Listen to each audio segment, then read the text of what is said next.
Hey, this is Anna from thefaithfuldove.com, which goes to our Facebook page. We're on YouTube as well, but we're not promoting that. If you want to know why, please take a look at the love video. It will tell you the hilarious story. And you can like, subscribe, and share there, but we're just not sure how long that will be up there due to the situation. So, thank you again for tuning in. As you can see, I promised, and I had trouble, like a lot of trouble naming this.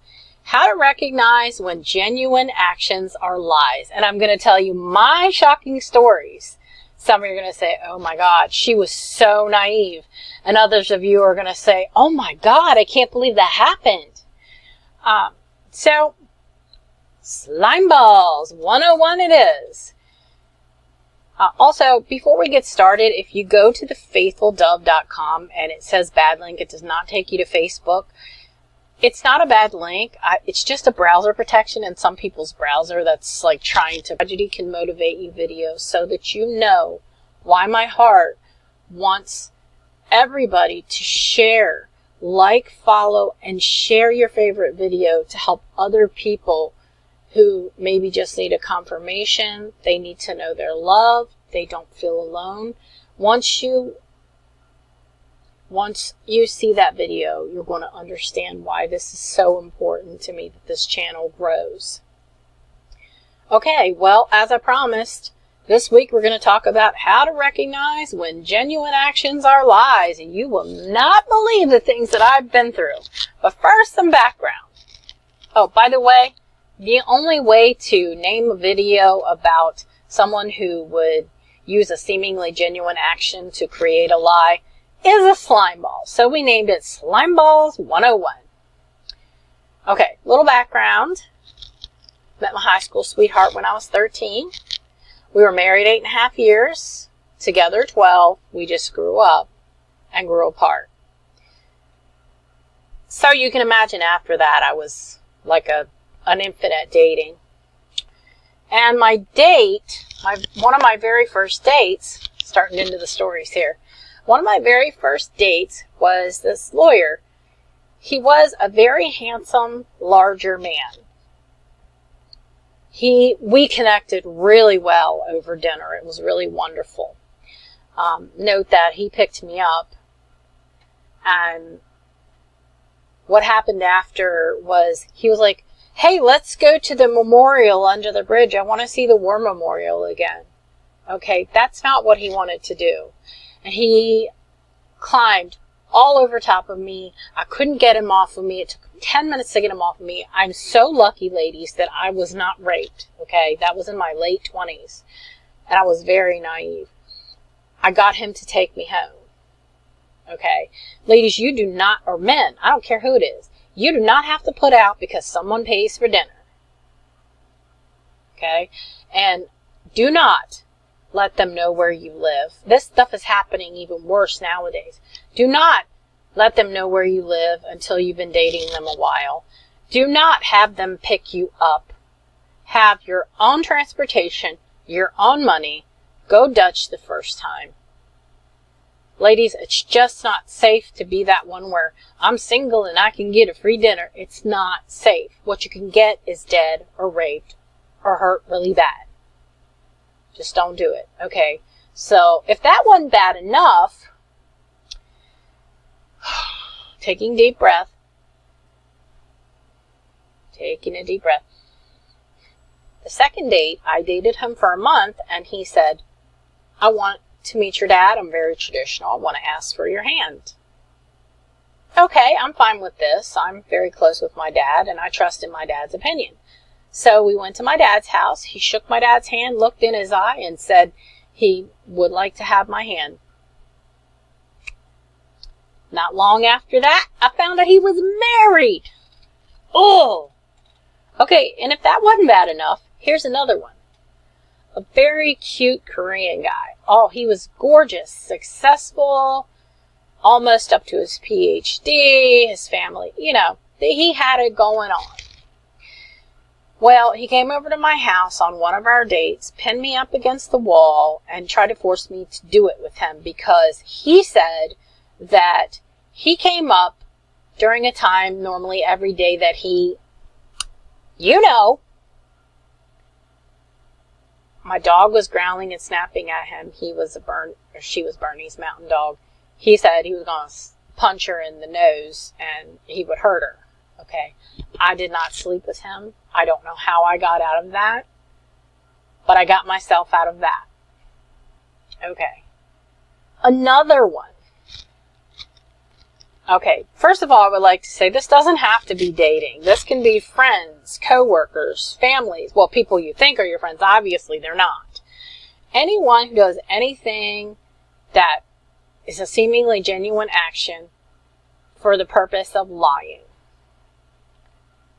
And that could be like you post something on a yard sale site and somebody doesn't show up and they tell you that they're showing up or they show up late. Anything disrespectful. Oh, yes, and their reason, oh, yes, I really need this for my daughter's room because she's like 2 and it gets really hot in there, or I need it for my grandma, just to urge you to give it to them or sell it. And then they turn around and either they don't show up. They wanted to be on the top of the list is what they wanted. Or they show up late. I ain't going to go there because it just happened to me today.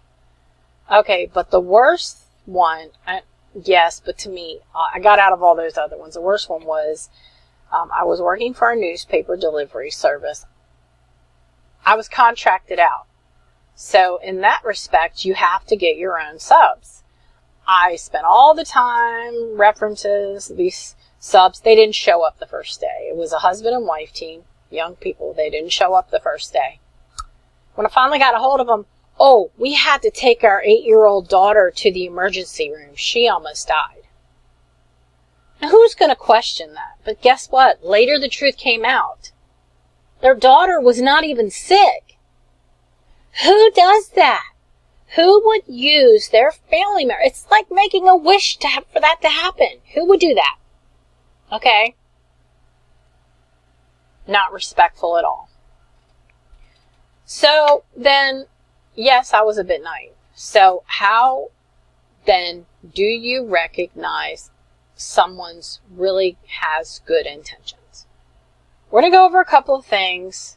One starts with a magazine I read years ago. I don't know. It was one of the women's magazines. It's been years. That I found to remain true over the entire time. This is why getting to know somebody online first is good. 1, their profile.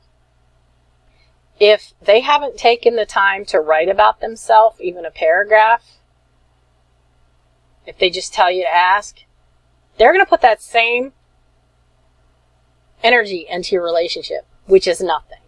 Time and time again, 100%.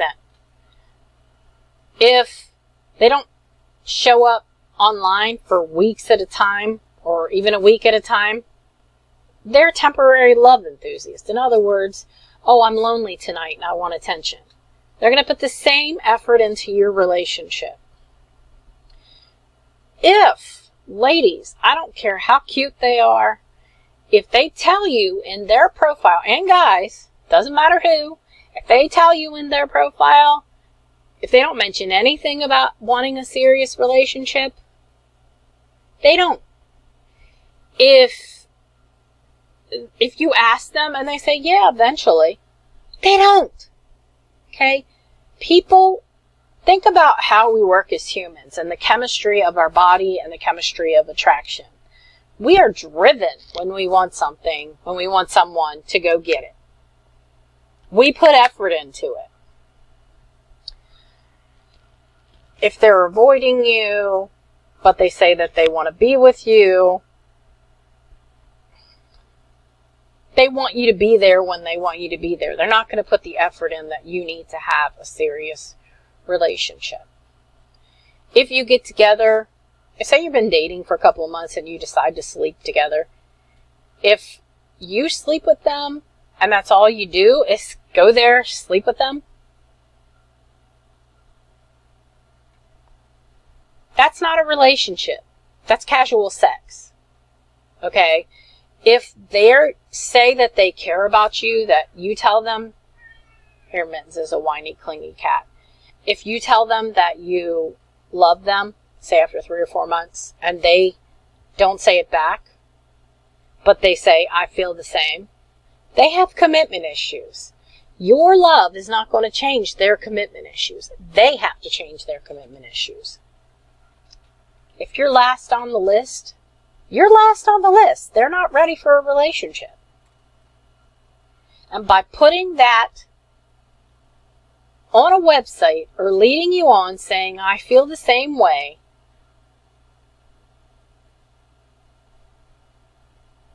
that's genuine. To me, that's genuine actions that are lies. Okay.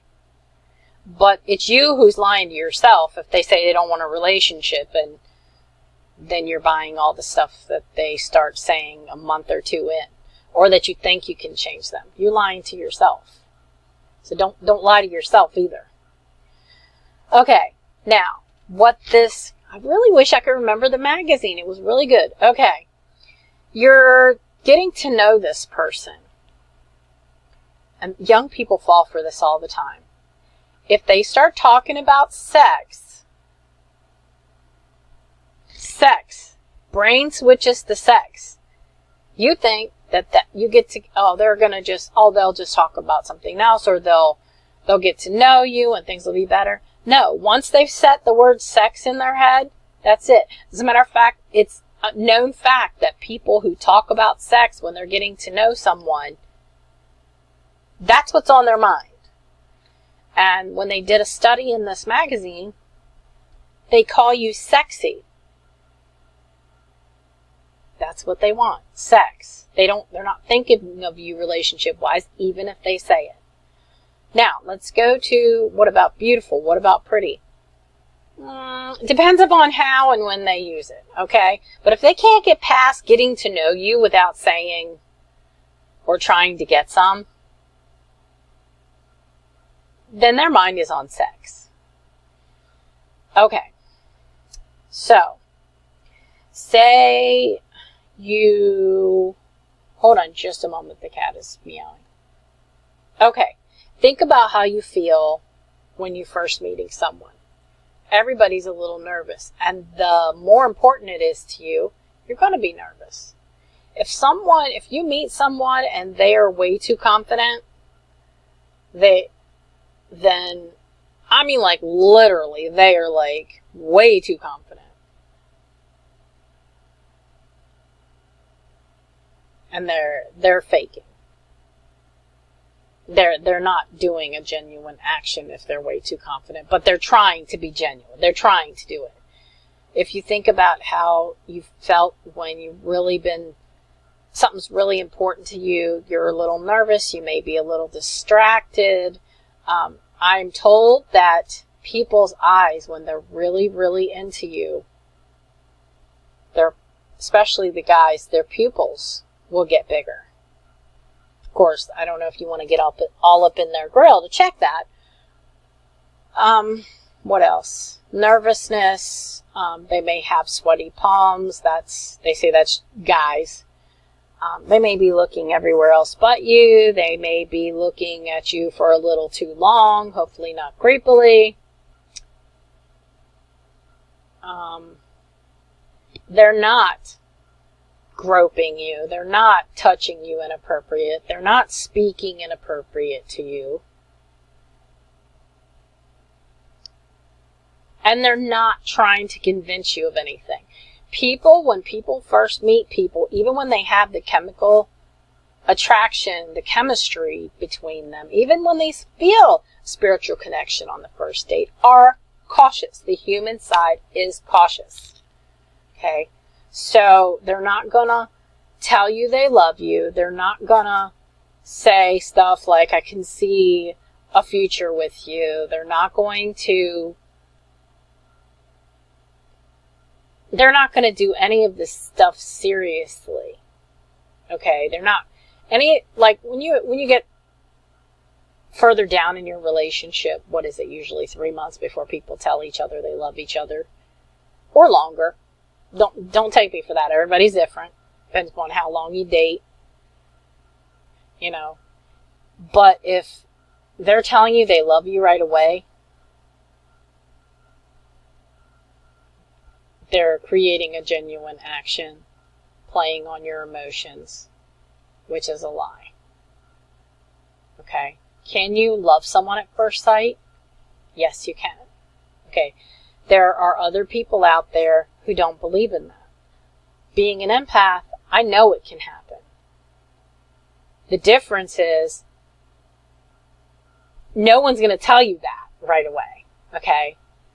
So, they're gonna be like on the air caution, because the real guy and the real girl, the real guy's got ego. He doesn't want to say something first. The girl's pride, they don't want to say something first and take a chance of being rejected. Think about it. And as you get older, that gets no easier. So, are there really any true, genuine ways to know that a guy and a girl, whomever it is, have true intentions towards you? No. Actions don't speak louder than words, or maybe they do, but a lot of people are lying, and more people are bold-faced now. Bold-faced lying. The only true test of intentions is time. How are they reacting over a period of time? How do I say this? When you get through the honeymoon phase where you're all happy and giddy because the endorphins in your head are, really happy, and the serotonin levels are making you dance on the clouds, which is usually anywhere from 3 to 8 months. For most people, it should be around 8 months to a year.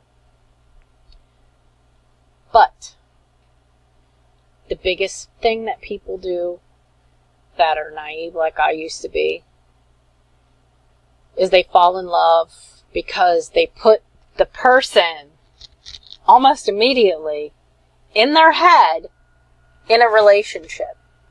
And the number one call I get is, I just went out on a date with this guy. Is he my soulmate? Well, I'm glad you had a nice time and he was a gentleman, but even if he is your soulmate, if his human side doesn't act on it, it can screw it all up. So, it's too soon to tell. May just be someone who's there to learn a lesson from. And also, you want to see my love video for how to find out what the person is, or if they're a soulmate, if they're twin flame mirror, or if they're a karmic twin flame. And how to, not only that, but how to write down your patterns and stop these people in their tracks from hurting you. Being a little more cautious if you're rushing in. Me, I'm a Pisces, I'm a dreamy romantic. It took me so many times of getting hurt before I stopped romanticizing.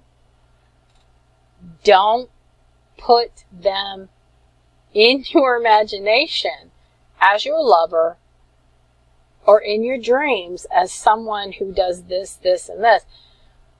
There are a lot of people who only do the romantic stuff just to get you.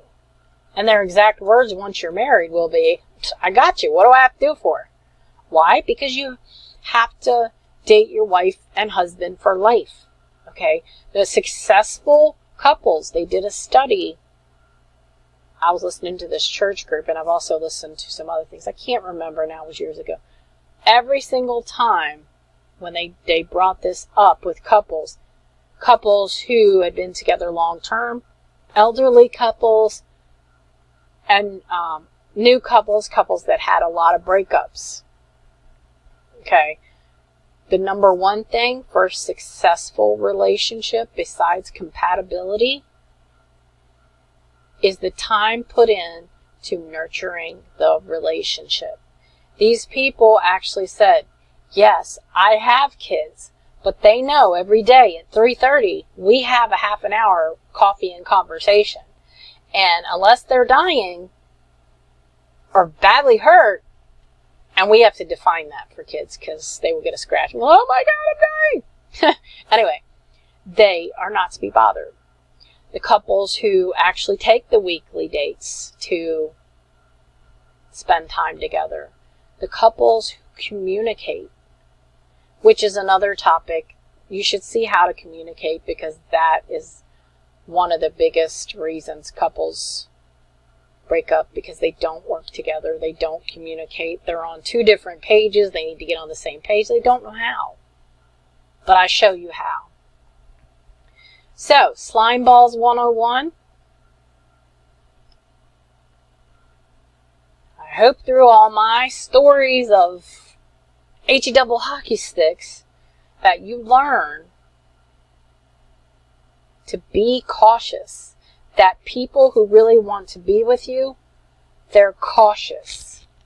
They're afraid to say things wrong. They're a little bit nervous when getting to know you. But that the true test of a person's intention, because a person's intentions can change. Okay, first of all, every single time me and any of my friends had someone start talking about sex almost immediately, they would claim, hey, during the get to know you phase too, they would claim, hey, it's cool, we got to be compatible sex-wise. Well, yes, we do, but there's an appropriate time to talk about that. And it's not like in the get to know you, first part of the get to know you phase, okay? So every one of us who've had, and of course this magazine, that's why I'm telling you about the magazine. Darn, I wish I could remember the magazine. Everyone, if they called you sexy right away, if they talked about sex during the get to know you phase, they had sex on the brain, and they can't switch that, okay? You want to be looked at as a person to fall in love with, not a person to have sex with. But once they put the sex on the brain, that's it. In the beginning of, that gets set in the beginning, okay? And some of y'all might argue with me, but think about it. All right. And these slime balls, the biggest way to stop them is to not give yourself right away. Don't give your love right away. Don't give your address right away. Don't give your sex right away. Don't give nothing right away except for the basic get to know yous. So, time, people, time. Time for them to consistently prove that what they say they're doing, they're doing. Time. And not giving of yourself in a personal way. This is Anna from The Faithful Dove. Please like, follow, and share. I appreciate you listening to me ramble on it. If you have any comments, please, I would love to hear your tips and tricks. If you're a couple that's been together for a long time, for a couple that's having difficulty, you're welcome to ask questions as well. I will not do readings here, so if it's just a general, well, we're having trouble, we're at this part of our relationship and we're having trouble, and it's related to the topic that I'm speaking with, you can ask. So, I thank you so much. Have a wonderful day.